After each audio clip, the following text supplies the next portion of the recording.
이번에 코로나 바이러스 때문에 제가 한국을 안 가니까 이번엔 여름 집중학기를 저 온라인으로 하게 돼요.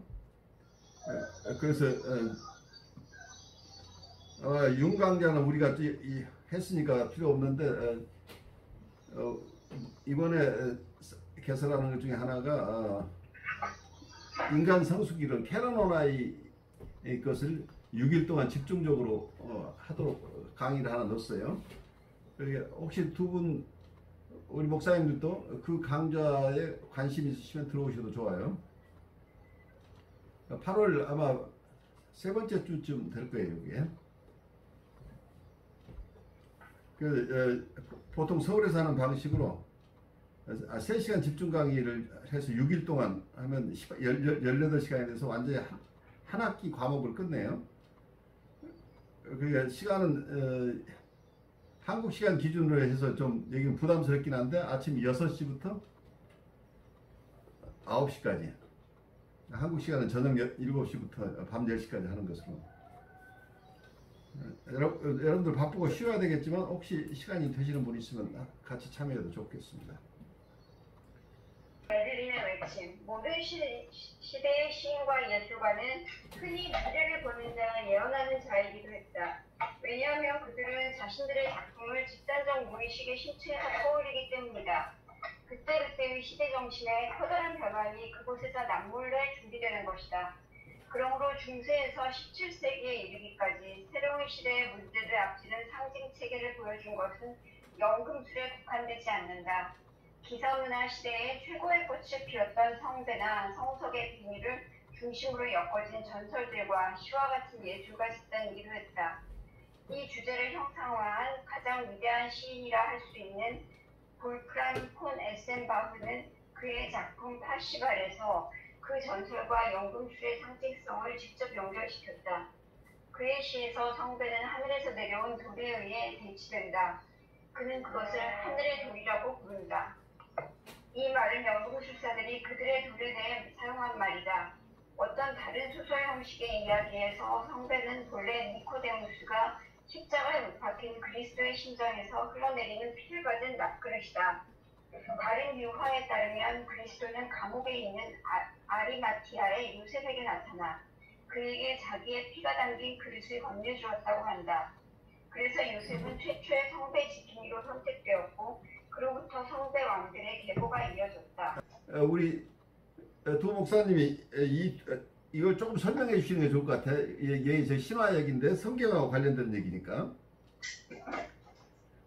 첫 번째 니코데모스 얘기하고 그리고 아리마티아의 요셉에 대한 얘기들, 혹시 목사님들이 도움 말씀 주실 수 있는 거 있으면 좀 말씀해 주시죠. 니코데모스라고 되어 있는 사람은 이제 그 성경 요한복음에 등장하는 그 바리새파 사람인데요. 그 사람이 이제 바리새인인데 예수님을 만나가지고 거기서 이제 예수님과 이야기를 나눈 다음에 바리새인이라는 그 페르시라는 것을 계속 유지한 채로 그 예수님을 이제 따르는 사람 중에 한 명으로 되거든요. 근데 그 니코데모스가 마지막까지 예수님의 십자가에 있는 데까지 있었던 사람이라고 그렇게 이야기가 되고 있고, 여기 나오는 심장에 흘린 피를 받았다는 성경에는 나오지 않습니다. 근데 전설에서만 나와 있고요. 그 니고데모가 그 나중에 예수님을 십자가에 못 박기 위해서 회의할 때 그 반대편을 던진 바리새인 중에 한 명이거든요. 네, 이제 그런 사람으로 했기 때문에 그 바리새파하고 유대인 사회에 주류 사회에 있으면서도 예수님을 따른 사람이라고 그 정도만 알려져 있고, 그 다음에 아리마티 요셉은 예수님이 십자가를 짊어지고 갈 때 그 구경하다가 그 십자가를 대신 짊어지고 간 사람으로 되어 있거든요. 근데 혹시 그 사람은 요셉이 아니라 시몬으로 되어 있는 거 아닌가요? 십자가 그레네 시몬. 예. 아리마티 요셉은 그 저기 무덤 주인이죠, 무덤. 그러니까 여기서 아리마티아의 요셉은 다른 사람이죠. 아리마티아 요셉은 그 저기 부유한 사람 중에 한 명이었고 예수님의 무덤을 제공했던. 네, 바로 그분 얘기를 지금 하고 있는 거죠. 네, 그 사람. 그래서 그 성경에는 그 더 많은 이야기는 안 나와 있는데 그냥 전설이 내려온다고 그러더라고요. 그래가지고 근데 이 뒤에 나오는 이야기가 보니까 그 영국하고도 관련되어 있는 이야기들이 나오던데 한번. 예, 굉장히 많은 전설이 여기에서 나와요. 네. 그러니까 오늘 얘기는 전부 그 성배에 대한 얘기. 그러니까 예수님이 사용하셨던 컵에 대한 얘기들이 그게 전설 속에 굉장히 많은 전설 속에 등장하죠. 이건 거의 십자가 전쟁하고도 관련되는 부분도 있고.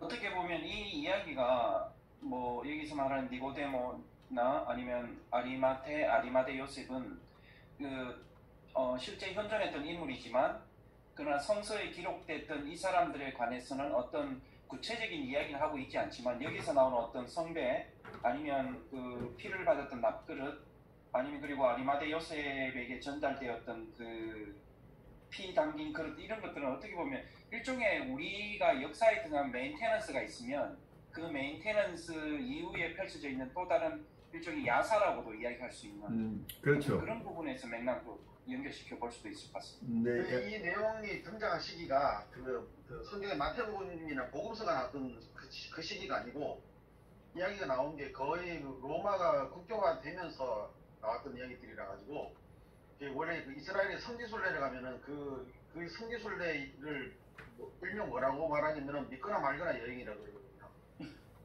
왜 그러냐면은 대부분의 성지라고 알려져 있는 그 유적들이 3세기 이후, 그러니까 로마에서 기독교가 국교화된 이후에 지정이 되었거나 발견된 거거나 아니면은 그냥 그거라고 칭해져 버려가지고 실제적으로는 예수님 시대에 남아있던 그 실제적인 유적들은 예를 들어서 뭐 올리브 동산이라든지 그 기도했는 자리라든지 이런 몇 가지들은 남아있는데 나머지들은 아직 그 이후에 이미 로마가 한번 다 예루살렘을 뒤집어 엎었기 때문에 그 무덤뿐만 아니라 비아 도로로사라든지 이런 그 모든 것들이 원래 그가 아니거든요. 그래가지고 그 3세기 좀 됐을 때 그 무렵에 이제 성경이 우리가 말하고 있는 정경이라는 성경 외의 이야기들이 나오면서 이런 전설들이 막 만들어지고 발굴되고 막 그렇게 돼가지고 결국은 이거는 실제로 성경 속에서는 발견되지 않지만은 사람들이 그냥 전설처럼 믿어왔던 것들이 그냥 민간에 퍼져 있는 그 이야기들이 알려져가지고. 그렇죠. 그게 하나의 전설 이렇게 또 문자화되고 이제 이렇게 된 건데 이건 아주 초기에 이루어진 것도 있지만 되게 중세 뭐 1200년대나 1300년대 중세에 또 계속해서 이런 것들이 발달되어 온 것으로 보여요. 이런 이야기들이 그 이야기들이 또 하나는 우리가 얘기하는 영지주의 그노시스 파 사람들의 얘기 또 연금술의 얘기 이제 이런 것들이 모두가 이런 신화하고 관련돼서 발달했기 때문에 여기는 단순한 어쩌면 이 소재 자체는 바이블에서 이런 것이 처음 출현한 것이지만 거기에 대한 어떤 신화로서의 기능들은 굉장히 다른 쪽에서 발달했다고 이렇게 보이죠. 그래서 어쩌면 기독교에서 보고 있는 이분들에 대한 어떤 견해는 극히 일부분이고 이분들의 관련된 이러한 신화들은 그 이후에 굉장히 오랜 기간에 걸쳐 다양하게 발달한 신화들이다. 그래서 아마 오늘 이 내용들을 다 우리가 소화할 수 없는 게 어쩌면 1000년을 넘게 이렇게 발달되어 온 이런 신화들이기 때문에 그 아마 줄거리도 굉장히 시대에 따라 다를 수밖에 없었을 거라고 생각이 돼요. 그런데 여기에서는 이 저자가 소환 정도를 가지고 우리가 이해할 수밖에 없겠죠. 이게 쉽게 이야기하면 이게 우리 그 역사에서도 똑같은 건데 우리가 구전으로 전해오는 이야기가 있지 않습니까? 그렇죠. 예. 어떤 구전 속에서 오늘 예를 들면 그 서동요 같은 경우는 그 우리가 흔히 알고 있는 바보 온달과 평강공주라는 어떤 그러한 어떤 신화화되어 있고 어떤 그런 작업이 실제적으로 이제 역사에서 발굴됐을 때는 그게 이제 그들의 이름과 실제적인 우리가 구전을 연결된 것에 의해서 전혀 다른 어떤 캐릭터를 가지고 있는 것들을 볼 수가 있거든요. 그렇죠. 예. 그것도 그런 맥락에서 좀 보면 될 것 같은데요. 그렇습니다. 재밌는 거는 여기 영국에 관한 이야기가 나오는데 영국은 원래 그 복음서란지 이게 기독교 신앙이 정식으로 전해지지가 않은 곳이거든요.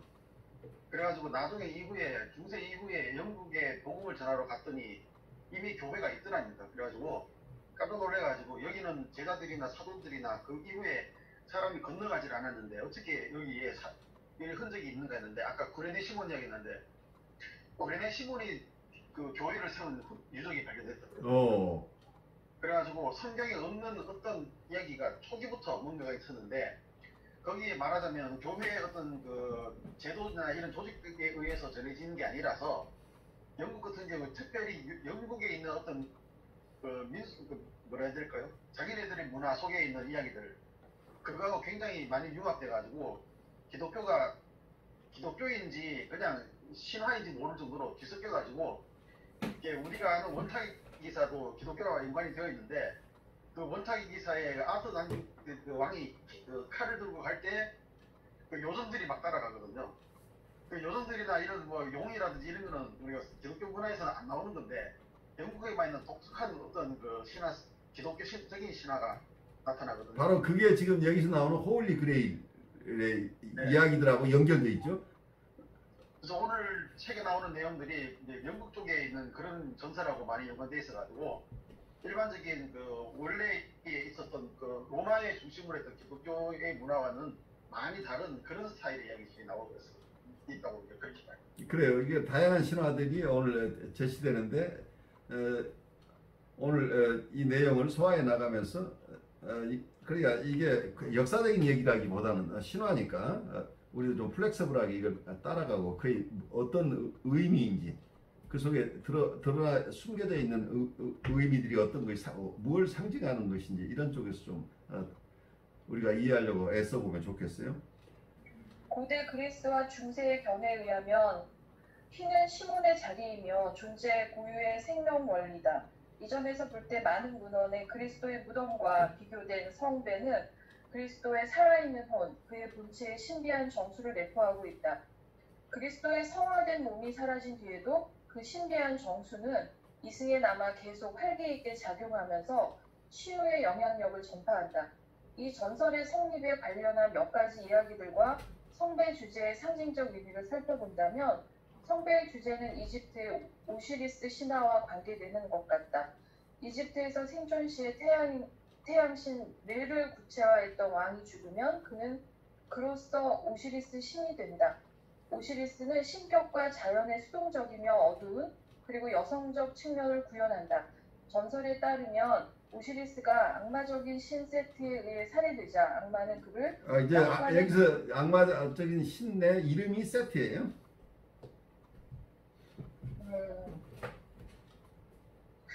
악마는 그를 낙관에 가두어 넣고 바다에 던져버렸다. 그러나 관은 육지에 밀려들어가 에리카 관목에 걸려있게 된다. 비슷한 양식으로 몇몇 전설 문헌에 따르면 그리스도의 피가 든 성배의 납그릇은 상실되었다. 그것은 바다에 떨어졌고 프랑스의 어떤 해안가 육지로 떠밀려 왔으며 그곳의 한 무화과 나무에 걸려있게 됐다. 그것은 영험한 작용을 터뜨려서 다시 발견됐다. 오시리스의 낙관은 이미 3세기에 연금술의 증류기와 동일시되었다. 이것은 본래 연금술의 비밀이라고 불리었다. 후기의 이시스 기의에서도 그것은 큰 역할을 했다. 제의적 의식에서 오시리스는 나일 강물로 채워진 둥근 그릇으로 표현되었다. 로마의 무필가 아폴레이우스는 그것을 내밀한 지극히 엄격한 침묵으로 둘러싸인 경신의 말로 형용할 수 없이 거룩한 상징이라고 묘사했다. 손잡이에는 서로 감고 있는 뱀이 묘사된 경우가 많았다. 그것은 말하자면 신의 변환을 보호하는 무덤을 지키는 누메이다. 신성성이다. 심리학적으로 그것은 집단적 무의식의 가장 깊은 층을 상징한다. 그 속에서 신상의 변환이 일어난다. 이 신화적 주제, 즉 신이 그의 죽음 뒤에 한 그릇 가득 찬 살아있는 실체 속에 계속 산다는 주제는 그 전에 논의된 신의 죽음과 늙어가는 왕의 변환의 주제에 새로운 측면을 추가한다. 집단적 의식에서 인정되었던 신상이 늙고 죽으면 그의 속에서 가시적인 것이 된 시몬의 정수는 일찍이 모든 계시된 그리고 신봉된 신의 표상들이 나온 그것으로 되돌아간다. 즉 시몬의 배경으로 그리고 무의식적 정신에 감추어진 삶 속으로 우리 시대의 첫 천년은 그리스도의 상이 우리 문화에 대하여는 정의의 태양이었다. 그것은 인간들의 심적 내면 생활로부터 생명을 얻고 있었다. 다시 말해 신도들과 순교자들의 꿈과 환영을 통하여 바울의 환영을 생각해 볼 것이다. 살아왔다. 통하여 살아왔다. 그런 체험은 구원자의 현실적 존재를 증명하는 살아있는 증거들로 간주되고 있었다. 그러나 신앙의 제도화와 더불어 이미 언급한 개별적 상징 형성의 억압이 시작되었으며 꿈과 환영들은 검열되었고 그로써 왕은 경직되고 늙기 시작했다. 그러나 신적 환상의 살아있는 연속성은 보존되었다. 그리하여 시인과 민족의 환상이 그리스도의 무덤, 십자군을 생각하라. 그리스도의 무덤과 그리스도 시몬의 비밀이 들어있는 그릇이라는 관념에 골몰하기 시작했다. 그릇의 상은 여성적 상징이다. 그것은 어머니의 품, 그곳에서 신인이 변환하고 새로운 형상으로 다시 태어난다. 이 주제는 오시리스 신 이외의 역사적 여기서 잠깐만. 그노시스 종교의 관계를 가지고 있다. 그릇의 상은 여성적 상징이다 이렇게 돼 있고 그것은 어머니의 품이라고 얘기를 하고 있는데 영어 문장에서는 자궁이라는 우음이라는 뜻으로 영어로는 영어본에서는 그렇게 표현하고 있어요. 그래서 이 그릇이라는 게 어머니의 자궁을 상징한다. 이제 이런 식으로 영어본을 좀 보고 있다는 얘기예요. 그노시스의 전통에 의하면 이중의 민성, 세계 창조자보다도 위에 있는 최고의 영적 신이 인간에게 한 혼합조, 포도주와 물을 보냈다. 인간들은 영적인 변환과 보다 높은 의식성에 도달하기 위해서 그 속에 몸을 담가야 했다. 이 그노시스의 가르침을 유명한 초기 연금술사 중 한 사람인 파노폴리스의 초시모스가 받아들였다. 그리고 그 뒤부터 연금술사들의 신비에 찬 변환의 그릇에 관한 주제와의 작업은 중단되는 일이 없었다. 내용물은 하나, 그릇도 하나, 돌도 하나. 연금술의 원진은 항상 반복하여 그렇게 강조한다. 가장 기묘한 모순은 그릇과 그 내용이 동일하다는 것이다. 불, 물, 메리크리우스와 라피스 그 자체도 동일하다. 중세의 비학에서는 그릇이 신의 은혜를 맞이하는 시몬의 상이 된다. 하이스터바흐의 케자리우스는 말하기를 시몬이란 달의 구처럼 둥근 성질을 지닌 한 영적인 실체라고 했다. 그것은 마치 유리그릇처럼 뒤와 앞에 눈이 달려있어 전체 우주를 볼 수 있는 것이다. 이러한 보는 성질을 성배도 가지고 있다. 전설에 의하면 그곳으로부터 보이지 않는 존재의 목소리가 말을 하며 숨겨진 것을 개헌하고 미래를 구할 수 있을 정도이다. 1938년 초 융이 인도에 머물 때 그는 인도의 장려함과 말할 수 없는 공동, 그 아름다움과 어둠에 압도되었다. 그리고 그 악의 문제에 새삼 골몰하게 되었다. 그때 그는 뜻밖의 인상적인 꿈을 꾸었다. 나는 내 몇몇 쭈리 친구와 친지들과 함께 어떤 미지의 섬에 있었는데 그 섬은 추측하기로는 남부 영국 해안 근처에 있었다. 섬은 작고 거의 사람이 살지 않았다. 남쪽 부분에 바위로 된 해안가에 한 중세 성이 있었다. 우리 앞에는 한 장대한 망루가 솟아 있었고 그 문을 통해 한 넓은 돌로 된 계단이 눈에 보였다. 그 계단이 위에 기둥으로 받쳐진 넓은 회당으로 연결되고 있는 것을 보았는데 촛불이 약하게 그 공간을 비치고 있었다. 사람들 말에 의하면 이곳은 성배의 성이며 오늘 저녁 여기서 성배가 축성될 것이라고 한다. 이 정보는 비밀의 성격을 띤 것이었던 듯하다. 왜냐하면 우리 가운데 있는 눈에 띄게 늙은 몸젠과 닮은 한 독일 교수는 그것에 관해 아무것도 몰랐기 때문이다. 그 뒤에 이 교수와의 토론이 이어졌는데 융이 그에게 성배의 이야기를 설득하려고 시도했다. 이 교수는 그것을 죽은 과거라고만 보았는데 융은 그것이 시몬의 살아있는 현실이라고 설득했다. 융은 계속 말한다. 나는 좀 어찌할 바를 몰라 내 주위를 둘러보았고 내가 높은 성 건물의 울타리가에 서 있는 것을 발견했다. 그 아래 부분은 넝쿨을 올라가게 만드는 받침대 같은 것이 덮여 있었다. 그런데 그것은 통상적인 나무가 아니고 검은쇠로 이루어졌고 예술적으로 포도나무 모양으로 만들어져 있었다. 잎사귀, 줄기 넝쿨, 그리고 포도송이, 수평의 가지 위에는 거리를 두고 각각 2m인 작은 마찬가지로 철제 오막살이 지닌 세둥지 상자처럼 서 있었다. 갑자기 나는 잎새의 움직임을 보았다. 처음에는 그것들이 쥐 때문에 생긴 것 같았는데 그러나 나는 한 작은 집에서 다른 집으로 스쳐 지나가는 코콜라투스, 즉 두 권 쓴 작은 남자를 분명히 보았다. 저런, 나는 놀라서 독일인 교수에게 소리쳤다. 저게 보이지요? 그 순간 장면이 갑자기 변했다. 우리는 성 외부에 나무 하나 없는 바위 풍경 속에 있었다. 나는 무슨 일이 일어날 수밖에 없다는 것을 알고 있었다. 왜냐하면 성배는 아직 성 안에 없었고 그것은 같은 날 저녁에 축복받게 되어 있었기 때문이다. 말하기를 성배는 섬의 북쪽 부분에 있는 오직 한 채뿐이고 사람이 살지 않는 한 작은 집에 숨겨져 있다고 한다. 나는 우리의 임무가 성배를 그곳에서 가져오는 것임을 알고 있었다. 6 수행인과 함께 융은 출발했으나 섬은 둘로 쪼개놓은 만에 다다랐다. 그의 수행인은 피로한 나머지 포기하고 잠잔다. 나는 무엇을 할 것인지 곰곰이 생각했다. 그리고 결론 내리기를 나 혼자 카나를 수영해서 성배를 가져와야겠다고 마음먹었다. 내가 깨었을 때 벌써 나는 옷을 벗고 있었다. 그리고는 융이 설명하기를 성배의 꿈이 영국에서는 아직도 생생하게 살아있는 것에 오래전부터 깊은 인상을 받았다고 했다.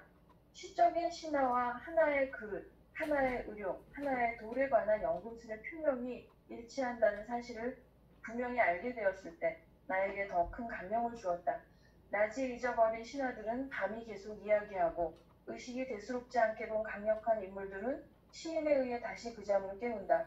그러므로 그것들은 변화된 형상으로 깊이 생각하는 자에 의해 다시 발견된다. 위대한 과거는 죽지 않았다. 단지 그 이름이 바꿨을 뿐이다. 형상은 작으나 힘은 크다. 복면과 망토를 뒤집어 쓴 카비르는 새 집으로 이사를 간다. 성배의 이야기는 아는 바와 같이 그릇의 주제뿐 아니라 늙은 병든 왕의 신화소를 중심으로 맴돈다.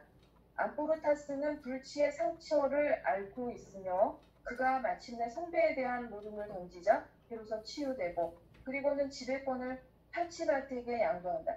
병든 왕 암포르타스는 낡은 기독교적 관점의 상징이다. 그의 상처는 하지나 성기 부위에 있으며 기독교에서 해결하지 못한 성의 문제를 암시하는 것 같다. 기독교 영웅 여기서 하지라는 표현이나 이게 하지라면 다이라는 그러니까 우리의 허벅지나 아니면 제니털 이렇게 신체 부위를 얘기를 하고 있죠. 그래서 여기서는 기독교의 성의 문제하고 관련시켜서 이런 코멘트를 했어요. 기독교가 해결하지 못한 성의 문제를 암시하는 것 같다 이렇게 지금 얘기를 하고 있죠. 그의 상처는 하지나 성기 부위에 있으며 기독교에서 해결하지 못한 성의 문제를 암시하는 것 같다.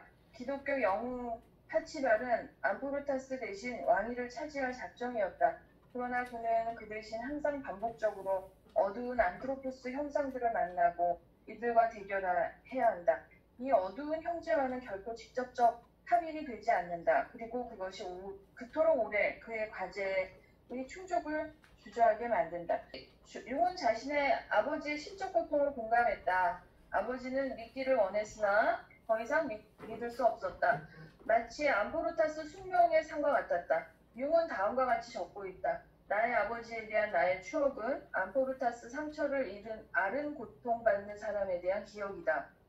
그 고통은 그의 상처가 좀 더 좀처럼 치유되지 않는 어부의 왕 그리스도의 고통이며 그를 위해 연금술사들이 치료제를 찾았던 것이다. 작은 칼치팔로서 나는 나의 청년 시절의 여러 해 동안 이 병의 증인이었다. 그리고 파치발처럼 나도 할 말이 없었다. 그저 예감했을 뿐이다. 이상하게도 이미 중세의 성배의 전설에는 최고로 의미 있는 전설 주제가 결합되어 있었다. 그것은 메를린이라는 형상이다. 성배를 찾아내는 과정에서 성배 전설의 프랑스 유화에는 퍼시발이 한 신비에 찬 존재의 흔적을 자주 반복적으로 만나게 된다. 그 존재는 결국 성배 고유의 비밀이라는 사실이 드러나는데 그것은 메를린이다. 그는 위대한 주술사, 메디슨맨 그리고 켈트족 신화의 음유시인이었다. 그는 퍼시발을 만날 때 한 번은 의족을 하고 있는 사람으로 한 번은 목에 2마리 뱀을 감은 노인으로 혹은 유령처럼 흰옷을 입은 늙은 은자로 만난다. 혹은 그저 그림자로서 갑자기 퍼시발의 앞을 막아선다. 그는 퍼시발에게 조언하거나 그에게 지시를 내린다. 혹은 그의 아름다운 딸이 나귀를 타고 나타나 주인공에게 할 일을 말해준다. 전설에 따르면 메를린은 기묘한 운명을 가지고 있다. 마귀로부터 수태되어 죄 없는 순결한 처녀로부터 태어난다. 그는 그의 경건한 어머니와 그의 교육자인 블레이즈 사제의 영향 아래 그의 마귀로부터 유전된 악한 소질을 버리고 치유자와 예언자가 된다.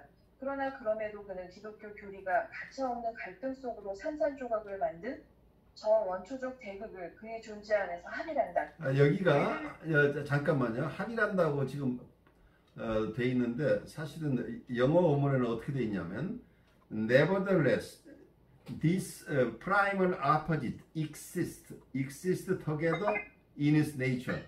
여기서는 이러한 기독교 교리가 해소하지 못한 갈등 속에 있는 기독교 교리가 갈등 속으로 산산조각으로 만든 저 원초적 대극. 그러니까 이 원초적 대극이 그의 존재 안에 그대로 함께 있었다는 얘기예요. 영어 교재를 쓰시는 분 생각은 그런 생각이에요. 그러니까 이게 함께 있었다. 함께 있었다. 이것이 존재하면서 합의를 했다고 한다면 이건 완전히 해소됐다는 얘기인데 그 개념하고는 다른 개념으로 보여요. 그 다음으로 가보죠. 메를린이 아직 사내 아이일 때 후르디게른 왕 혹은 페르티기어라고 하고 건축 재물로 쓰기 위해 죽이고자 한다. 그가 세우고자 하는 탑이 자꾸 무너지기 때문이다. 이때 메를린은 자기를 살려주면 그 장애의 비밀을 찾아내겠다고 약속한다. 그리고 이로써 탑 밑에 물속에 2마리 용, 한 붉은 용과 한 하얀 용이 있는데 이들이 서로 싸워서 그들의 움직임 때문에 탑이 자꾸 무너지는 사실이 밝혀진다. 사람들이 땅을 파낼 때 용들이 드러나고 흰 용이 즉시 빨간 용을 죽인다. 이때 메를린이 공표하기를 붉은 용은 부당하게 통치권에 도달한 왕 후르티게른을 의미한다고 말한다. 그러나 흰 용은 두 정당한 왕이 계신 자 우테르와 펜용이라고 한다. 실제로는 곧 그 뒤에 두 사람이 악한 왕이 찬탈자를 정복한다. 그리고 메를린은 우테르의 상시 고문으로 지명된다. 메를린이 모든 인류를 속속들이 알 수 있고 미래를 예언할 수 있기 때문에 그는 우테르를 명실공히 돕는다. 그 가운데에서도 그의 충고에 따라 스톤헨지의 돌기념비를 세우게 된다.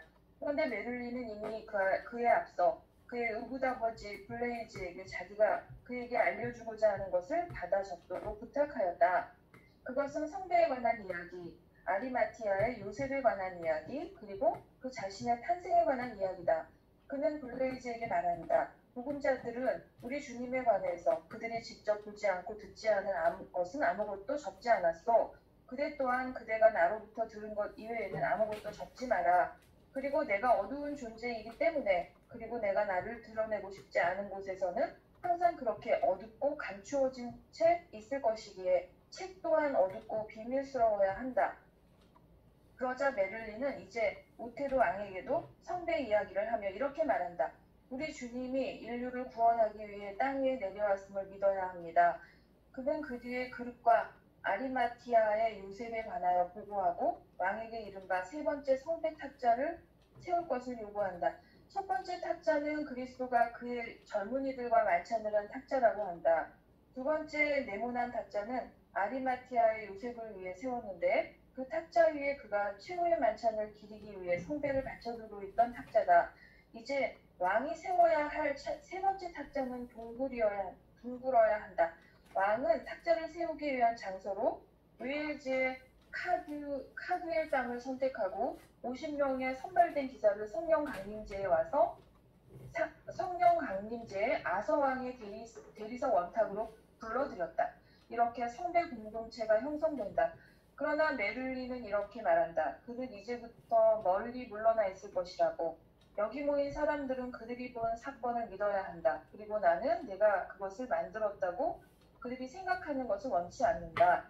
뒤에 메를린은 아서왕의 탄생과 대관에서도 한 역할을 한다. 그러나 다시금 그는 왕의 궁정에 남아있지 않고 숲으로 물러간다. 왜냐하면 그는 브리타니아인과 스코틀랜드인 사이의 전쟁 때문에 고통이 너무나 커서 반쯤 미쳐버렸기 때문이다. 그는 더 이상 인간들에게 되돌아가는 것을 좋아하지 않았다. 그래서 사람들은 그를 위해 숲속에 집을 지어주었다. 그것은 그의 에스플로 모아르로 그는 그곳에서 천문학적 관찰을 몰두할 수 있었다. 그가 별들을 탐구하고 미래의 사건들을 노래하는 곳이다. 그는 겉으로는 마치 북숭이 야만인처럼 또는 숲의 짐승들의 목자처럼 보인다. 그런데 그의 탑 옆에 기적적으로 갑자기 샘이 솟아나고 한 정신병자가 지나가다가 그 물을 마시니 치유되었다. 이전에 그 같은 샘은 인류의 전쟁에서 빚어진 메를린 자신의 절망을 이미 치유했다. 치유된 환자에게 메를린은 의미심장한 말을 한다. 이제 너는 주저하며 너를 너 자신에게 되돌려준 신과 대면하며 계속 걸어가야 할 것이다. 그리고 이제 내가 망상이 내게서 훔쳐간 나날을 다시금 신을 향한 순종으로 보상받으려거든 내 곁에 머물러도 좋다. 전설에서 유명한 것은 또한 메를린의 웃음이다. 예를 들어 메를린은 한 가난한 누더기를 걸친 남자가 거기 앉아있는 것을 보았을 때 혹은 신 한 짝을 사는 젊은이를 만났을 때 한 번 크게 웃었다. 그 이유는 저 가난한 자가 숨겨진 보물 위에 이를 알지 못한 채 앉아있고 저 젊은이는 다음날 죽게 되므로 그의 신발을 전혀 필요로 하지 않기 때문이다. 그런 알미 메를린을 외롭게 만들었다. 왜냐하면 그는 그의 주위의 인간들보다 훨씬 많은 것을 알았기 때문이다. 고령에 이르러 메를린은 성자의 높은 평판 속에서 영적인 제자들의 무리에 둘러싸여 모든 것으로부터 작별하고 영원한 침묵으로 되돌아갔다. 그는 그의 에스플루모아르 또는 바위 무덤 속으로 자취를 감춘다. 그리고 사람들은 뒤에 그의 그저 한 개의 메를린의 돌에 관해 말할 뿐이다. 큰 모험을 향해 출발하기 위해 영웅들은 항상 그 돌 옆에서 만났다고들 했다. 다른 서술에 따르면 메를린은 선녀 비비아네와의 사랑에 얽힘으로 저승으로 자취를 감추었으며 사람들은 다만 그가 멀리서 부르는 소리, 그 유명한 메를린의 외침을 들을 뿐이다. 자, 여기서 잠깐 멈추시면 여기서 메를린의 얘기가 오늘 주가 돼요. 이 챕터에서는. 그러니까 성배에 대한 얘기, 성배라고 할 때 예수님이 사용했던 컵이라고 이렇게 이해되기도 하지만 아까 예수님의 피를 담았던 그릇이라는 의미로, 베슬이라는 의미로 쓰기도 하는 것 같아요.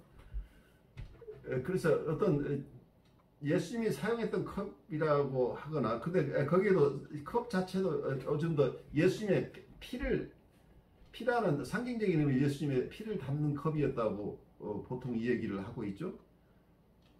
그러니까 거기에서 우리가 포도주가 예수님의 피로 변한다고 이 상징성을 가진 이 컵인데, 이 컵을 어떤 홀리 그레이드라고 얘기할 수도 있지만, 또 하나 아까 예수님의 피를 담았던 그릇이라고 하는 개념이 여기 나오고 있죠. 그래서 이 베슬이라는 개념, 어떤 그릇이라는 개념이 여기서 등장을 하고 거기서는 예수님의 어떤 정수가 담겨져 있는, 그래서 예수님의 무덤과 동일시되는 어떤 상징으로 지금 드러나고 있어요. 예수님의 무덤, 예수님 또 한쪽에서는 예수님의 툼의 어떤 예수님의 툼을 향해서 십자군 전쟁을 했다고 우리가 볼 수도 있겠죠. 어떤 홀리 그레이를 찾아 나서는 이런 기사들의 얘기들이 중세에는 굉장히 우리 문화적으로 잘 익숙하지 않지만 유럽에서는 유럽의 기사 문화 중에서 특히 어떤 아스왕 이야기를 중심으로 해서 영국에서는 굉장히 많은 어떤 이런 전설들, 홀리 그레이를 찾는 얘기들이 다양하게 있어 왔고 우리가 잘 이해하지 못하고 있는 어떤 서구 속의 어떤 전설들이죠. 근데 여기서 이렇게 성배에 관한 어떤 전설, 그리고 또 여기에서 메릴린이라는 분이 메릴린이라는 인물에 대한 얘기가 쭉 나오는데, 이 메릴린은 결국은 융의 삶을 상징하는 또 하나의 인물로 이렇게 대비시키려고 하는 게 이 책을 쓴 마리 루이제 폰 프란츠는 융의 삶 자체를 여기서 메릴린의 삶, 전설 속의 메릴린의 삶을 융이 반복하지 않았느냐 하는 것을 암시하면서 이 챕터를 끌고 가고 있는 것으로 보여요. 우리 따라가면서 보죠. 메를린은 하나의 원형적 형상이다. 그는 고태적 샤먼들과 메디슨맨들의 숙명을 계승한 이교적 인자들과 기독교의 숲의 수사들의 수많은 인물들에 속한다. 윌리엄스가 증명한 바와 같이 메를린은 또한 일리아와 결부될 만한 특징을 가진다. 전설에 의하면 헨리에스라는 이름의 한 성직자가 메를린의 예언들을 기록하였다. 이 헨리에스는 엘리야 이외의 어느 누구도 아니다. 또한 연금술의 전통에서 헨리아스 아르티스타로서 출연하는 자의 후일입니다. 그는 엘리야는 우리가 기억하기로는 융이 적극적 명상을 하면서 무의식의 지혜의 인격화로 제일 먼저 나타난 형상이다. 뒤에는 필레몬의 형상으로 교대되었다. 엘리야는 이미 언급한 대로 고대 그리스 후기와 중세의 전설에서는 예언자 인격이며 신술 굳은 자로 나타난다. 즉 그는 위장하여 신분을 갖춘 채 지상을 떠돌아다니면서 인간들을 시험한다. 그는 또한 신의 첫 번째 천사이며 무엇보다 작은 야훼라고도 불리는 메타트론과 동일시된다. 그로써 그의 상은 신격의 한 면을 묘사한다. 그런 만큼 실제로 개성화 과정, 무의식 쪽에서 본다면 신격의 육화 과정을 묘사하고 있는 것이다. 메타트론은 고대 그리스 후기에 엘리야, 에녹, 그리고 세례자 요한과 동격으로 다루어졌고, 크리스티스 소피아는 그에 관해서 다음과 같이 기록하고 있다. 작은 야훼의 힘, 중앙에서 온 힘, 그리고 예언자 엘리야의 영혼. 그들은 세례자 요한의 몸속에서 결합한다. 엘리야나 요한이나 특이하게 털이 많은 인자로 묘사된다. 그리고 이 특징은 또한 메를린에게도 옳나 같다. 후자는 또한 사슴의 상징에도 밀접한 관계가 있다. 그래서 그가 켈트족의 신 케르누스와 연금술이 메리크리스의 형상에 가깝다는 사실을 말해준다. 실제로 연금술사들은 그에게서 그들의 메리크리우스, 도망 중의 암사슴을 재해식하기도 했다. 그러나 메리크리우스는 특히 연금술의 변환의 실제를 인격화한 것이다. 그러니까 이 관계에서 볼 때 메를린 또한 성배 그 자체의 비밀이다. 융의 꿈은 그에게 결국 이렇게 말하고 있었던 것이다. 내 안에서 자기를 찾아라. 그럼으로써 셀프를 찾아라. 그럼으로써 너는 동시에 성배의 비밀과 너의 문화 전통의 정신적 문제에 대한 응답을 발견할 것이다. 이 비밀은 그러나 다른 어떤 것도 아닌 연금술의 상징체계 안에 포함되어 있다. 그래서 융은 인도에서 돌아와 새로이 더욱 심도 있게 연금술에 골몰하기 시작했다. 융이 위에서 얘기한 성배의 꿈을 꾼 지 약 20년 뒤에 그것이 메를린 전설의 특징을 가진 것임을 알게 되었을 때 그는 큰 충격을 받았다. 그는 조금도 그것에 관해 알지 못한 채 메를린을 생각나게 하는 그리스도로 많은 것을 행하고 체험해 왔던 것이다. 그는 인간 세계의 시끄러움을 피하기 위해 돌탑을 세웠다. 마치 메를린의 에스플루모아르는 뜻을 알 수 없는 단어이다. 아마 매가 그곳에서 털을 갈던 새장을 가리키는 듯하다. 그러니까 털갈이 또는 변환의 장처럼 융의 탑은 그가 그의 제2호로서 그의 보다 큰 모습으로 살아왔던 것이다. 여기서 제2호라는 것은 융의 얘기 중에 퍼스널리티 넘버 2를 얘기하죠. 제2호 인격을 얘기하는 거죠. 그 무의식의 영역에서 살고 있는 무의식 속에 있는 셀프죠. 이게 제2호 인격이고 의식 속에 살고 있는 제1호 인격과 이 두 개의 인격을 융이 나누어서 설명하고 있는 거죠.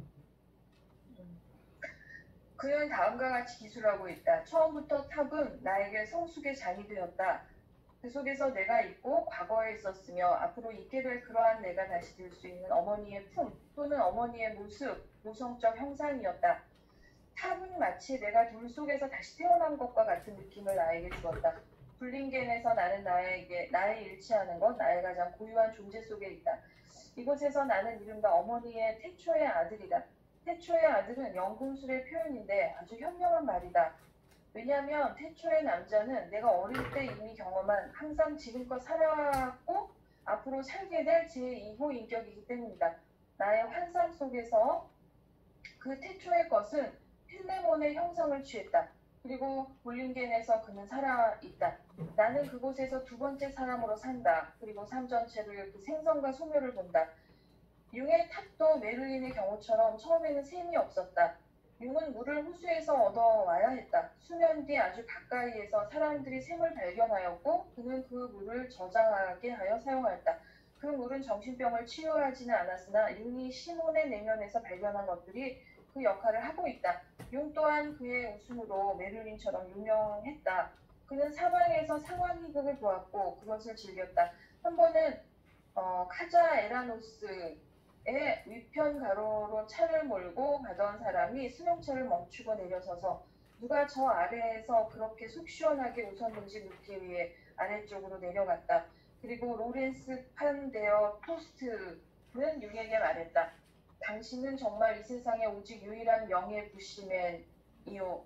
왜냐하면 당신은 내가 아는 한 인류 최초의 인간처럼 웃는 유일한 유럽이기 때문이요. 앞에서 말했듯 융이 볼링겐에서 입방체의 돌을 마저 깎아냈을 때 돌의 뒷면에 메를린의 외침을 영각할 생각이 들었다. 왜냐하면 그 돌의 모습이 나로 하여금 그가 이미 세상에서 사라진 뒤에 숲속에서의 메를린의 발현을 생각나게 했기 때문이다. 인간들은 그가 부르는 소리를 듣는다. 전설은 그렇게 말한다. 그러나 이들은 그것을 이해하지 못하거나 해석하지 못한다. 메를린은 파르치발과 유사한 인물로 형상화하려는 중세적인 무의식의 시도를 나타낸다. 파르치발은 기독교 영웅이고 메를린은 그의 어두운 형체이다. 12세기라는 시대에 이 전설이 생겼을 때 그것이 나타낸 것을 이해할 만한 어떤 전제들도 없었다.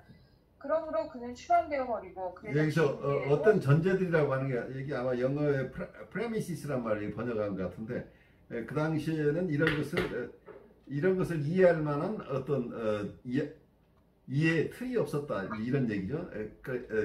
그것을 그런 이론이나 어떤 그것을 이해할 수 있는 어떤 해석 방식이나 그 이해의 방식이 없었던 시절, 그 당시에 그게 무슨 얘기인지 못 알아들었다는 얘기를 하고 있죠. 그게 전제가 없었다는 얘기는 조금 풀어서 이해를 하면 좋겠어요. 네, 그러므로 그는 추방되어 버리고 그래서 죽은 뒤에도 숲속에서 소리를 내는 메를린의 외침이 된 것이다. 결국 그의 이야기는 오늘날에도 아직 끝나지 않았다. 그는 아직도 여전히 돌아다닌다. 우리는 메를린의 비밀이 연금술에서 무엇보다 메르크리우스의 형상으로 기승되었다고 말할 수 있을 것이다. 그 뒤 그것은 나의 무의식이 심리학에 의하여 다루어졌고 오늘날 여전히 이해받지 못한 책이다. 여기서 아주 중요한 얘기를 하고 있죠. 이게 메를린의 비밀이 융의 심리학 속에 숨어 있다는 얘기죠. 융의 분석 심리학 속에 메를린의 신화가 숨겨져 있다는 얘기를 하고 있어요. 어쩌면 지금 정신분석 학소 쪽에 신화가 사실은 많이 들어와 있는데 우리가 잘 모를 뿐이에요. 프로이드의 정신분석도 신화와 담삼고 있는 것 같지만 사실은 프로이드가 문명에 대한 이해 또는 우리의 에더퍼스 컴플렉스 그리고 원래 아버지라고 하는 존재, 아버지 살해의 이야기들, 문명의 발생 이런 것들은 거의 신화적인 요소들이에요. 그래서 신화가 프로이드의 정신분석에도 녹아 들어가 있고 융의 분석 심리학 속에서도 이 과거의 신화들이 다 들어가 있는데 그걸 어느 정도의 폭으로 그걸 수용하고 있느냐가 달라요. 프로이드는 물질적인 부분으로 흘렀기 때문에 모든 게 머티리얼리스틱하게 보는 것 쪽에서 스피리추얼한 쪽을 어떤 면에서는 프로이드 심리학에서는 그걸 축출한 거죠. 근데 스피리추얼한 쪽을 융은 그대로 담고 있는 거죠. 이 점에서 큰 차이가 있죠. 그렇지만 이 전설들은 신화들은 이 두 개의 정신분석 라인에 다 정도의 차이지만 그 속에 녹아 들어가 있고 그걸 배경으로 많은 이론들이 나오고 있다는 것을 이해하는 게 우리에게도 필요할 것으로 보여요. 베를린이 한 번 말한 적이 있다. 지구보다 자신의 혼을 구하는 것이 먼저다. 베를린이 모든 이 세상의 권력을 포기한 것처럼 융 또한 영적인 권력 욕구를 행사하라는 유혹을 물리쳤다. 심지어 그의 제자들이 어떤 문제들을 가져와서 그들을 위해 결론을 내려달라고 간청했을 때 그는 이렇게 말했다. 나는 프로이트같이 그런 늙은 권력 귀신이 되고 싶지 않네. 스스로 결정하게. 내가 더 이상 이 세상에 없을 때 그대들은 무엇을 해야 할지 알아야 하지 않겠나. 언제나 그는 다른 사람을 자유롭고 자립되게 만들려고 했다. 전설에 따르면 습속 천문 관측 소의 베를린에게는 뒤에 시인과 고대 켈트족의 음유시인 탈리의 생이 친구로 합류하였다. 다음에 가장 아름다운 샤먼의 시들은 탈리의 생의 작품이라고 한다. 여기서 잠깐 보시면 뒤에 시인과 고대 켈트족의 음유시인이라고 나오는데 이건 동일한 인물 탈리의 생을 한 사람을 설명하는 말로 보여요. 그런데 마치 시인이 있고 그 다음에 음유시인이 따로 있는 것처럼 돼 있는데 이 같은 사람을 아마 수식하는 말이 이렇게 번역된 것으로 이해하는 게 좋을 것으로 보여요. 이 사람 텔리에생이라는 사람이 시인이기도 하고 고대 켈트족의 음유시인이기도 하다. 이렇게 이해를 하면 좋을 것 같고 또 하나 여기서 굉장히 중요한 얘기를 하고 있죠. 그래서 프로이드 같은 그런 늙은 권력 귀신이 되고 싶지 않다고 하는 게 어떠면 여기 영어 번호로 얘기하는 I refuse to turn into an old power devil like Freud. 그러니까 여기서 프로이드를 비유하겠지만 파워 데빌이 되고 싶지 않다는, 권력을 추구하는 마귀가 되고 싶지 않다는 얘기를 하고 있죠. 이 얘기는 굉장히 의미심장한 얘기예요. 이 얘기 속에 있는 얘기 스피리추얼 디렉션의 가장 이센셜을 얘기를 하고 있고, 그리고 정신분석적인 어프로치가 어떻게 해야 되는가를 얘기하고 있죠. 사람들을 자유롭고 자립되게 만들어야 된다고 하는 이제 이 부분이 융의 얘기 속에 융의 이 코멘트는 굉장히 영성적이거나 우리 정신분석적인 실제 임상적인 것 아니면 스피리추얼 디렉션 속에 녹아 들어가 있는 얘기들이에요. 굉장히 중요한 얘기예요. 우리 그 다음으로 가죠. 나는 바람, 바다 위를 부는, 나는 바다의 물결, 나는 기슭에 부딪히는 파도의 철썩임, 나는 일곱 전투편대, 나는 강한 황소, 나는 바위 위의 독수리, 나는 태양의 햇살, 나는 가장 훌륭한 약초, 나는 한 용감한 멧돼지, 나는 수원의 연어, 나는 평원의 한 호수, 나는 영리한 예술가, 나는 거대한 칼을 휘두르는 용사, 나는 신처럼 나의 모습을 바꿀 수 있다. 탈리의 생의 이 모든 표현 또한 연금술의 메리크리우스에 잘 부합될 듯하다. 그 또한 연금술 원전에서 바람, 바닷물, 영웅, 독수리, 햇살, 그리고 형태를 바꾸는 신이라고 찬양되기 때문이다. 그것은 자연 속에 널리 퍼져 있는 영의 모습이다. 융이 볼링겐 탑에서 그의 삶에 관해 한 말이 탈리의 생의 시와 비슷하게 들리지 않는가? 때때로 나는 확대된 그 풍경 속으로, 그리고 사물 속으로 들어간다. 모든 나무 속으로, 물결의 찰싹인 구름 속으로, 오고 또 가는 짐승들 속으로 들어간다. 그리고 다른 것들, 여기에 공간 없는 배경의 왕국을 위한 공간이 있다. 시의 예술은 융에게 큰 의미가 있었다. 그리고 그는 아마 이렇게 말해도 좋을 것이다. 숨은 시인이었다고. 특히 그는 환상적 유형이라고 이름 붙인 예술작품에 특히 매료되었다. 왜냐하면 그 시 속에서 시인이 집단적 무의식의 내용들을 일시이자나 예언자처럼 발언하기 때문이다. 현대예술의 특이한 현실 소외를 그는 이런 관점으로 보았다. 그런 시기들은 무의식적인 변환이 일어나고 있는 하나의 잠복기를 의미한다. 초기 기독교 예술의 야만적인 유화성도 로마 제국의 신국으로서의 변환을 의미하는 것이었다. 현대 예술은 조각들로 변한 우리 문화를 시연한다. 그러나 그것들의 파괴 분노는 마침내 우리가 아직 그릇된 감상성을 지닌 채 그것으로 우리의 마음 밑에 도사리고 있는 야만성을 은폐하고 있는 모든 것을 제거한다. 그러나 모든 심형과 같은 진흙탕과 무의미 속에서도 우리는 어떤 새로운 세계의식의 고통스러운 탄생을 예감한다. 그래서 융은 자신도 모르게 예술에서 붕괴 현상들을 넘어서 새로운 신적으로 건설하는 내용을 가리키는 것 같은 징후를 찾고 있었다. 제가 왜 지금 이 글을 읽으면서 잠시 이렇게 쉬었냐면요. 예. 어떤 연상이 일어났어요. 아, 좋습니다. 그 연상 좀 나누시죠. 네, 피카소의 그 입체파 그림이 등장하기 전에 굉장히 인상주의가 이렇게 그 유럽의 많은 화풍의 중심이었어요. 그러니까 처음에는 이제 화풍의 고전주의, 낭만주의, 자연주의, 사실주의, 그 다음에 인상파로 이어지거든요. 근데 인상파 중에서도 신인상파, 후기인상파, 그래서 우리가 잘 아는 고흐나 세잔 이런 사람들, 고갱 이런 사람들은 후기인상파에 들어가요.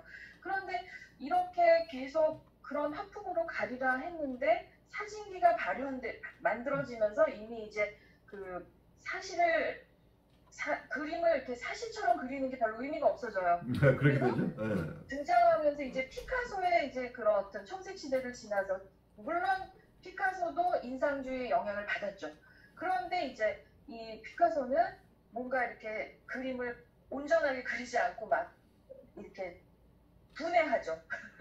그래서 사람의 얼굴이 이렇게 눈, 코, 입이 이렇게 있으면 정상적으로 있지 않고 눈이 머리에 가 있고 막 코가 옆으로 삐뚤어지고 이렇게 막 조각조각 내는 거예요. 그리고 그러니까 처음엔 똑바로 그렸겠지만 그것을 자르고 파괴해서 재구성을 해요. 근데 마치 그러한 파괴와 새로운 어떤 재구성 사이에서 이게 심리적으로 이 의미들이 자꾸 이렇게 머릿속에 맴도는데 저는 이게 어떤 새로운 변화, 그러니까 새로운 탄생을 위해선 죽음이 필수적이잖아요. 그렇죠. 네. 그래서 저는 피카소의 작품이 의미하는 어떤 조형적이고 내용적인 의미도 중요하지만 그보다는 이제 어떤 의식의 파괴 뭐 이런 거 있잖아요. 새로운 어떤 관점 뭐 이런 것들을 위해서 기존의 어떤 우리가 중요하다고 생각했던 것들이 파괴되는 그러니까 그런 인상파 화풍이 파괴되고 새로운 것들이 등장하는 과정 이런 것들 말이에요. 그 어떤 그래서, 신화 속에 나오는 늙은 왕이 그렇죠. 늙은 왕이 새로운 왕으로 교체되는 것과 같은 것들이겠죠. 그렇죠. 그래서 이게 뭔가 새로운 탄생을 위해서는 기존의 어떤 우리가 알고 있던 중요한 어떤 것들이 이제 죽지 않으면 새로운 예술의 어떤 태동이 있을 수가 없어요. 그래서 사실 이 우리 미술의 역사 속에서 피카소의 존재는 굉장히 중요한 이슈거든요. 그 20세기 현대 미술에 정말 굉장히 중요한 역할을 했던 사람 중에 한 사람이 우리 이 피카소라고 그래서 저는 되게 그분을 되게 존경하는데 어쨌든 이게 심리학에서 이 분석 심리에서 다뤄지는 이러한 어떤 고통스러운 탄생을 예감한다 뭐 이런 식의 표현은 결국 좀 이걸 압축해서 표현하면 새로운 탄생을 위해서는 죽음이 전제되지 않으면 안 된다 뭐 이런 거. 그렇죠. 그러니까 예.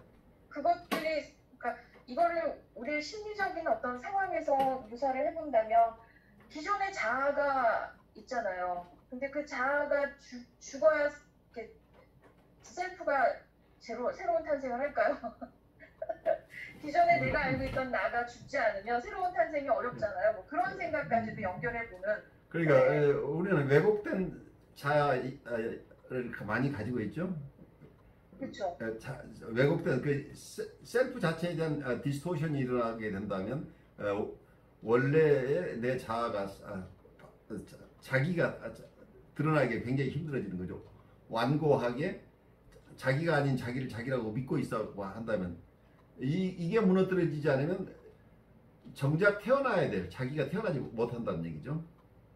이 셀프가 대문자 셀프가 발현하기 위해서는 여기서 제너러시티가 있어야 되는데 만약에 내가 우상을 세워놓고 나는 이런 사람이 하고 계속 버티고 있다고 한다면 이분은 평생 자기의 참자기를 살아낼 방법이 없겠죠.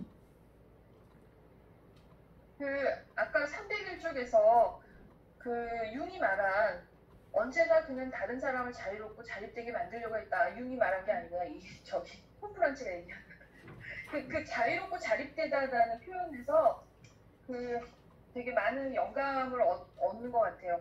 네. 어쩌면 예술도 그런 자유를 표현해야 되는 자유로운 의식의 표현이지 않습니까? 그러니까 어떤 의식이라기보다 이게 무의식이죠. 그러니까 무의식 속에 있는 것이 발현하는 건데 여기서는 좀 스케일을 키워서 New World Unconscious라는 용어를 썼어요. 세계 의식이 세계 무의식이에요. 세계 무의식 그러니까 World Unconscious가 새로운 어떤 세계적인 규모의 집단 무의식이죠. 이 집단 무의식이 새롭게 형성돼가는 과정이에요. 말하자면 이게 연금술에서 갔죠. 우리가 아까 어떤 면에서 그 베슬이라는 용어를 계속 쓰고 있는 게 어떤 그릇이라고 하는 게 우리의 마음도 그릇이고 예수님의 피를 담았던 그릇이라는 개념, 이런 홀리 그레일의 개념이 어떤 면 또 여기에 메릴린의 이야기, 여러 가지 융의 이야기, 어떤 돌탑 속에 이 돌탑 속이 어쩌면 우리의 무의식이 발현하는 곳이다는 얘기를 하고 있죠. 이게 다 그릇의 개념으로 보여요. 베슬이라고 하는 게. 그래서 우리 이 속에서 새로운 트랜스포메이션이 일어난다는 거죠. 우리가 알고 있던 우리의 의식이 알고 있는 것이 아닌 제2의 퍼스널리티, 그 무의식 속에 있는 우리가 잘 알지 못하는 이게 신성일 수도 있고 내 트루 셀프일 수도 있고 여기서는 시몬이라고 표현하고 있는데 소울이라고 표현되어 있어요. 영어로는 이 소울이 발현하는 곳이 이 소울이라는 게 어떤 마음이고 그 속에 어쩌면 신성이 담겨 올 수 있다. 그래서 이 소울이라는 말은 어떤 우리 마인드라는 사이키하고 가까운 말인데 굉장히 그 어감 자체를 어떤 것으로 쓰느냐가 사람마다 다를 수 있겠죠. 그래서 이 시몬이라고 하는 게 어쩌면 어머니의 자궁이라고 표현도 하죠. 이게 베슬이고 그래서 이 속에서 지금까지 살았던 어떤 생명체 내지는 지금까지 있었던 그 의식의 세계가 새로운 무의식의 탄생을 통해서 여기서 변환이 일어난다. 이제 이렇게 얘기를 할 수 있겠죠. 그 트랜스포메이션의 얘기들이에요. 어쩌면 그래서 이건 인격 성숙의 얘기들, 인격 성장의 과정을 설명하는 것이라고 얘기할 수도 있겠죠. 연금술이라고 하는 것을 비교 종교학이라고 보는 이유가 이제 이런 깊은 의미들 때문이죠. 어떻게 해서 우리의 신성 내지는 우리 안에 있는 어떤 우리의 트루 셀프나 이런 것들이 어떻게 발현하는 것인가, 그래서 어떻게 성숙하는 것인가에 대한 이야기라고 굉장히 깊은 은유적인 이야기라고 할 수 있겠죠. 그래서 융은 자신도 모르게 예술에서 붕괴 현상들을 넘어 새로운 신적으로 건설하는 내용을 가리키는 것 같은 징후를 찾고 있었다. 그에 져서 현대 신화에서 그는 두 화가 에르하르트 야코비와 페터 바르크호이저의 그림들을 이런 뜻에서 논하였다. 그 그림들이 새로운 전체를 만드는 상징의 형상화를 탐색하고 있기 때문이다. 또한 이들이 모든 이에게 그 시몬과 전체성을 생각나게 만드는 것, 즉 둥근 것 또는 만다라의 주제를 추구하기 때문이며, 또한 이것이 집단화의 위험에 처한 서구인에게 줄 수 있는 응답일 것이기 때문이다. 한 번은 화가 페터 비르크호이저가 융에게 그의 새 그림을 보여주었다. 그림은 4개의 팔이 달린 검은 청년을 묘사하고 있었는데 그는 회백색의 멧돼지 비슷한 말을 타고 있다. 그는 한 손을 뻗치고 있고 그렇게 함으로써 아무것도 없는 곳에서 하나의 멋진 꽃이 나타난다. 이 청년은 영적인 봄을 약속하는 하나의 새로운 창조신이다. 그래서 그는 물병자리 시대의 전조인 흰 말을 타고 있다. 융은 편지를 마감하면서 비르크호 이저에게 다음과 같이 썼다. 나는 당신에게 그래도 꼭 알려드리고 싶습니다. 당신의 말, 멧돼지, 괴물이 내게 영향을 주었다는 사실을 말입니다. 나의 최근의 병환의 설장으로 나는 다음 꿈을 꾸었습니다. 여기서 한 가지 번역이 좀 애매한 게 융은 편지를 마감하면서 비르크 호이저에게 다음과 같이 썼다 이렇게 돼 있는데 이런 의미가 아니고 shortly afterward Jung wrote the following to Berghuizer.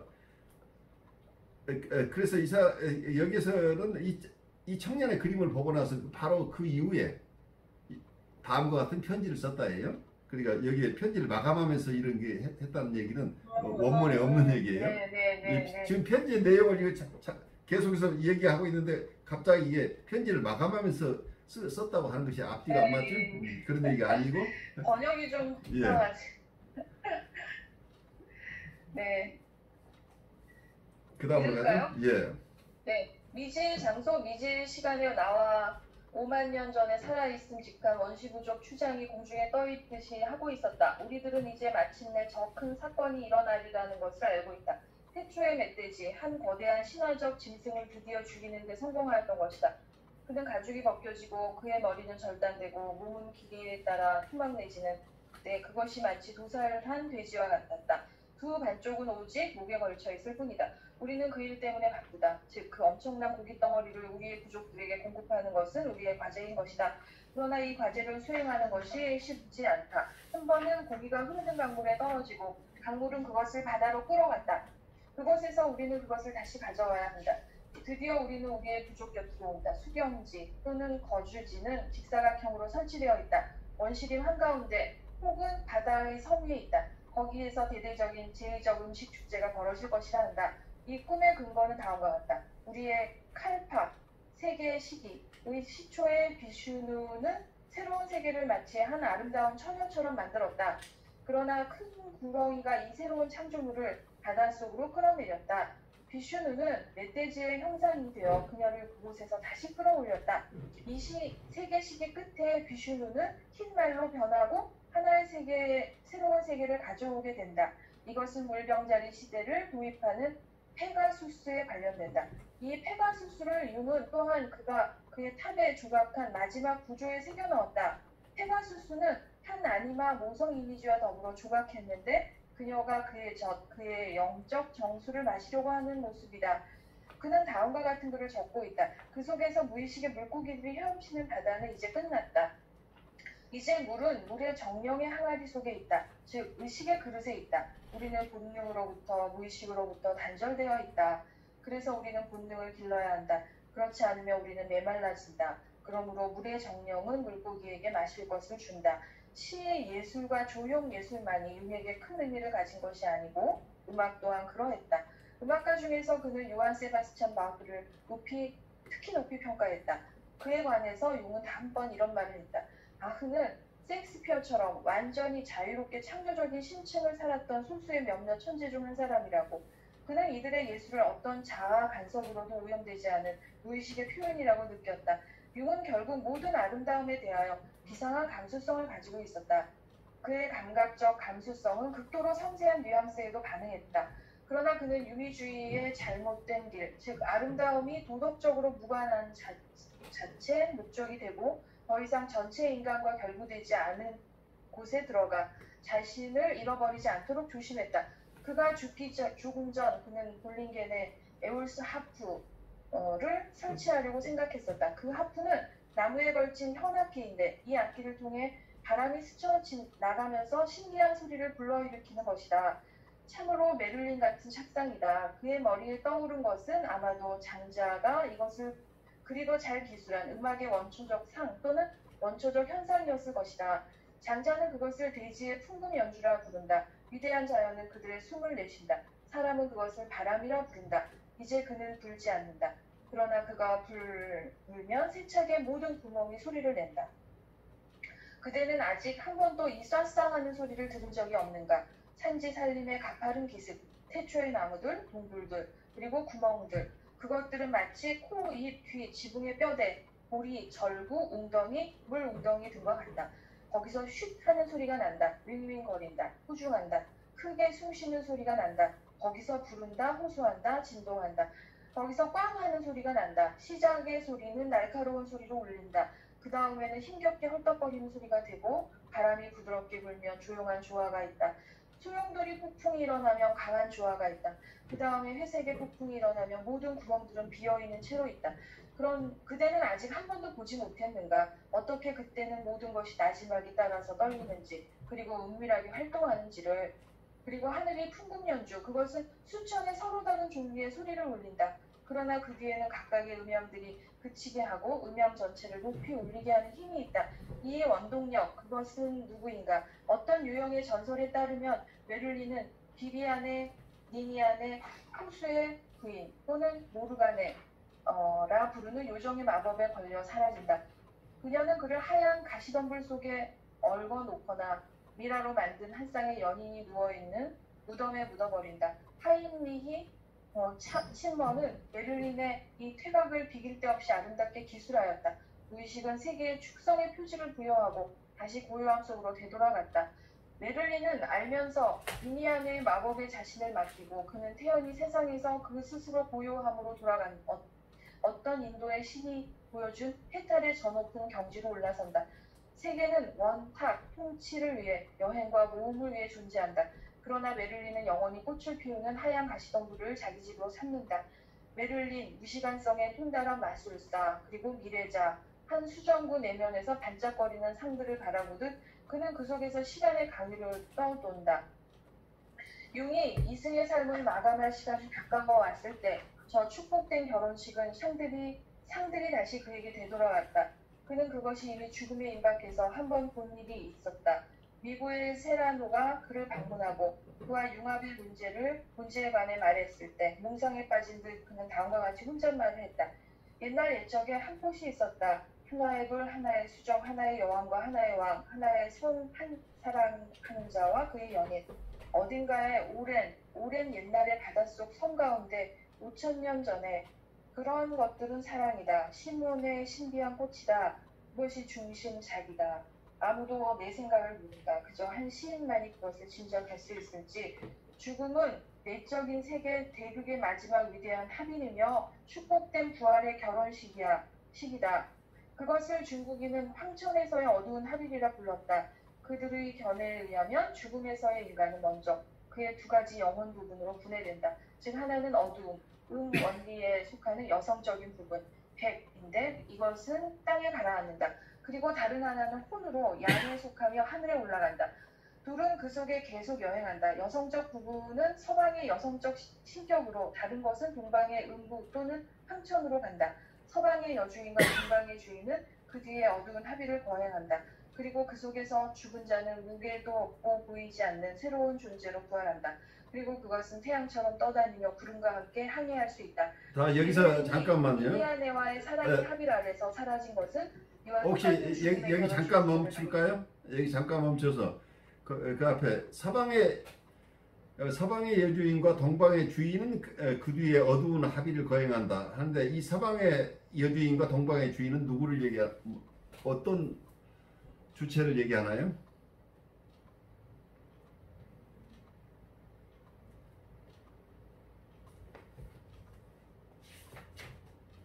여기서는 아마 혼과 백을 얘기할 거예요. 근데 여기서는 뭐 의식과 무의식 뭐 이런 걸까요? 아니죠. 여기서 혼과 백이 하나는 땅으로 내려오고 하나는 하늘로 솟았다고 그랬잖아요. 그래서 네. 하나는 서방으로 가고 하나는 동방으로 갔죠. 그런데 마지막에 다시 이게 합이라는 것을 얘기를 하고 있죠. 근데 아마 영어 번역에서는 아마 그걸 S라는 표현을 앞에 써서 클리어하게 했을 것 같아요. 그 서방의 여주인과 동방의 주인이 돼서 동방의 주인으로서 다시 합의하게 된다. 그래서 새롭게 부활한다는 얘기를 하고 있죠. 그래, 그 갑자기 우리가 모르는 사람끼리 결혼하는 것처럼 이렇게 되는데 그 전에 나오던 혼과 백이 분리되어 있다가 중국의 얘기죠. 혼과 백이 결국 만나서 다시 새로운 생명체로 태어나는데 이 새로운 존재로 부활하면 그것은 태양처럼 떠다니며 구름과 함께 항해할 수 있다. 이제 이런 것들이 굉장히 동양적인 도가적인 어떤 상태를 얘기하고 도가에서 하는 얘기 신선이라고 하는 게 어디든 시공을 움직일 수 있는 어떤 이런 존재들을 얘기를 하고 있죠. 그래서 굉장히 이제 동양의 얘기를 이분이 소화해서 지금 설명하고 있는 것으로 보여요. 그래서 혼과 백이라고 하는 게 우리가 혼백이라고 하는 것을 이 동양사상에서 남성적인 과 여성적인 둘로 나누어서 설명하고 있고 결국은 다시 이게 합이란다는 저도 내용을 잘 몰라요 이 부분은. 하지만 여기서 쓰인 내용으로 봐서는 이 혼과 백이 그러니까 멀리 여행을 한 이후에 다시 또 합이란다 이렇게 얘기를 하고 있죠. 그렇게 되면 이 존재는 완전히 새로운 존재로 부활한다. 이제 이런 얘기가 이 속에 있는데 우리가 조금 더 가면서 공부를 더 해봐야 되겠죠. 이 부분은 우리가 좀 더 이해하기 위해서는. 그 다음으로 가죠. 네. 메를린이 니니아네와의 사랑의 합의 아래서 사라진 것은 이와 똑같은 죽음의 결혼식 주제를 가리킨다. 동시에 메를린은 그 경우 다시금 그가 처음에 있었던 그것으로 돌 속의 영이 된다. 그는 돌무덤 속에 매장 또는 내장된다. 그리고 거기서 사람들은 그의 목소리를 듣는다. 때때로 위대한 모험을 향해 출발하는 영웅들이 이 돌가에 모인다. 이 돌무덤은 동시에 연애의 침상인 동시에 신격과의 신비적 융합의 그릇이다. 융이 죽기 며칠 전 융은 꿈 하나를 이야기했다. 그것은 그가 말로 전할 수 있던 마지막 꿈이었다. 그는 어떤 황량한 장소의 높은 곳에서 커다란 둥근 돌을 보았다. 그 돌에 다음 글이 새겨져 있었다. 이것은 너에게 단일성과 전체성의 표징일 터이다. 그리고는 많은 그릇을 오른편 네모난 장소에서 보았다. 그러자 나무들로 이루어진 사각을 보았는데 그 뿌리가 땅 위에 솟아오르고 그를 감쌌는데 뿌리 사이에는 황금의 실들이 번뜩였다. 세계의 뜻 그리고 영원한 삶인 도에 이르렀을 때 중국인은 말한다. 장생은 돌의 정수와 황금의 광희로서 꼽힌다. 저 개성화 내면으로의 여행의 커다란 모험을 향해 걸어나가기 위하여 얼마나 많은 영웅들이 이 돌에서 만났겠는가. 오늘날 서구 문화의 운명은 여기에서 달려있다고 나는 확신한다. 네. 아주 마지막 챕터를 아주 잘 소화해 주셨어요. 굉장히 많은 분량인데 우리가 시간이 한정돼서 충분히 나누지 못했는데 간단하게 우선 첫 번째 시간 마무리하면서 느끼는 소감 간단하게 나누는 것도 우리 두 번째 시간 준비하죠. 우선 발제자 이은숙님부터 나누시죠. 제가 마지막에 하면 안 될까요? 그러시죠. 예, 좋습니다. 지금 숨이 차실 거예요. 네, 잠깐만. 네, 우리 세 분 잠깐 나누시죠. 너무 많은 내용이라 여러분들이 지금 정서적으로도 많은 것이 표현해내기 어려운 정서나 생각들이 있을 거예요.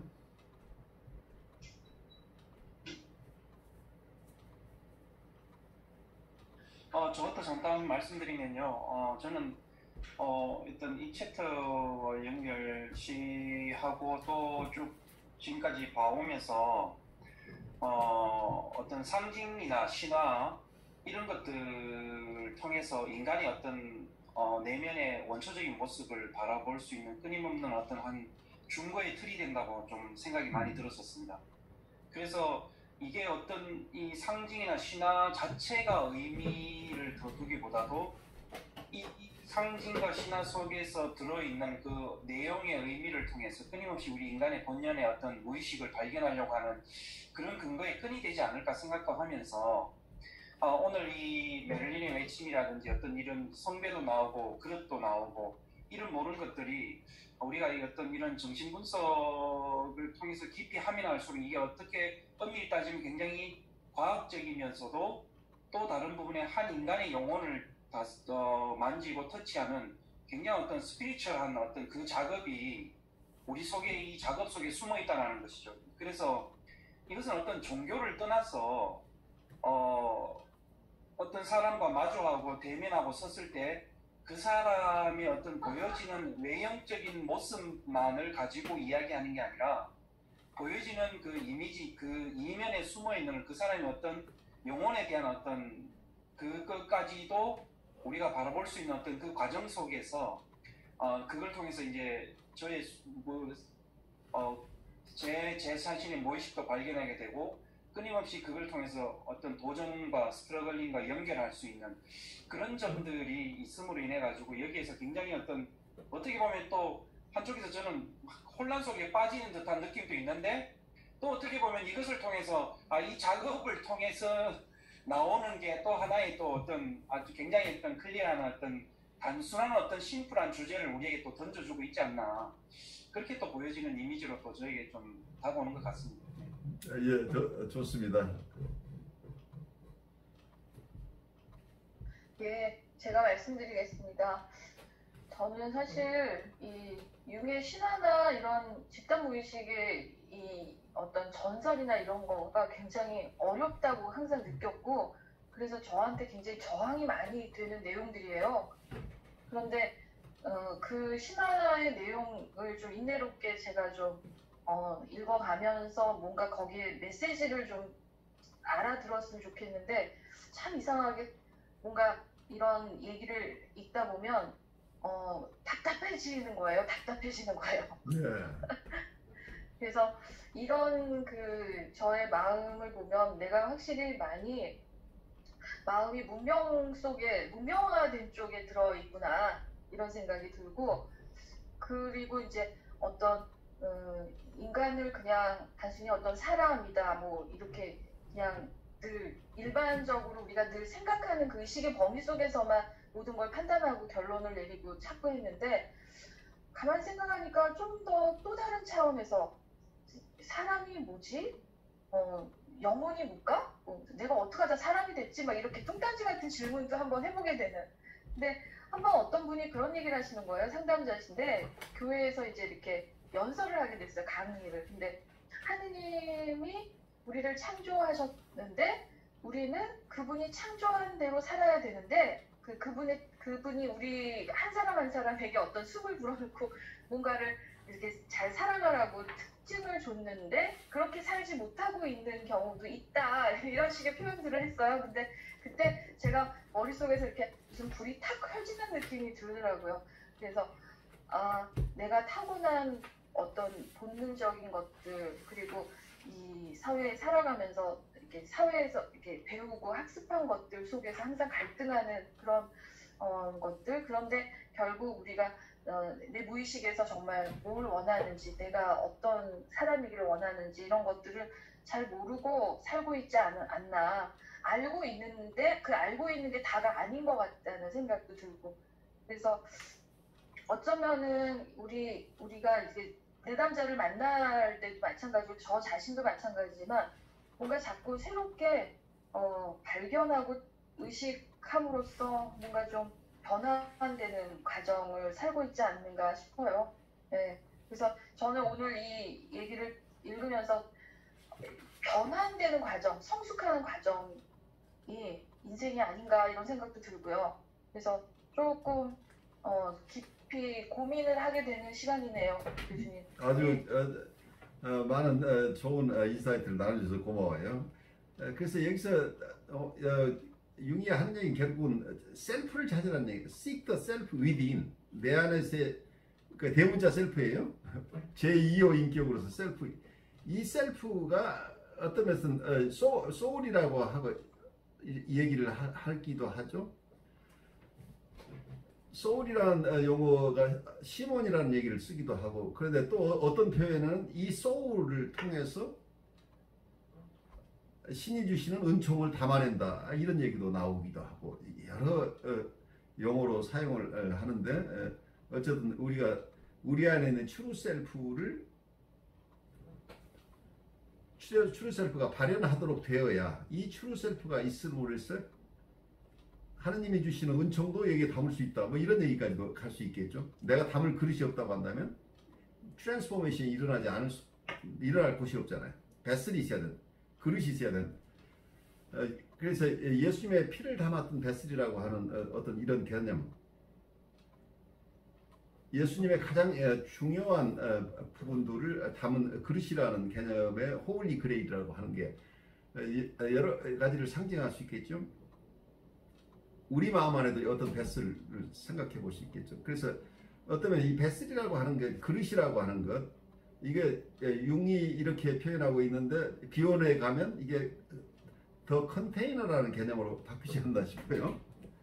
담는 것, 더 컨테이너라는 게 결국 베슬이잖아요.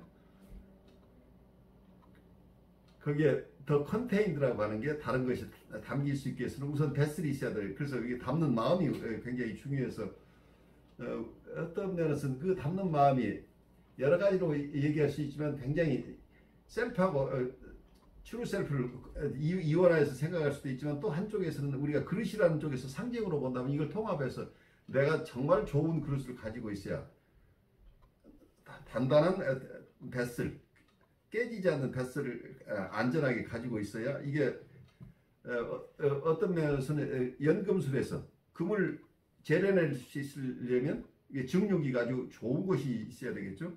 증류기가 시원찮으면 거기서 금을 찾아낼 수 없겠죠. 어떤 트랜스포메이션을 감당할 만한 어떤 좋은 증류기가 필요할 텐데 우리 마음은 어떤 증류기가 될 수도 있겠죠.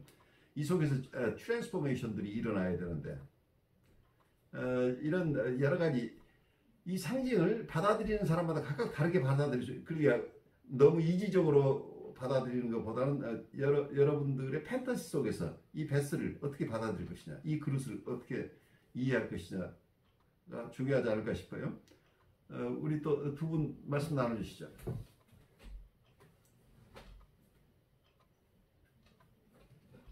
저는 매주 유튜브에 이제 설교문을 올리는데 이번 주 같은 경우에는 오늘 내용하고 상관이 있는 것 같아요. 아 그래요. 좀 나눠주시죠.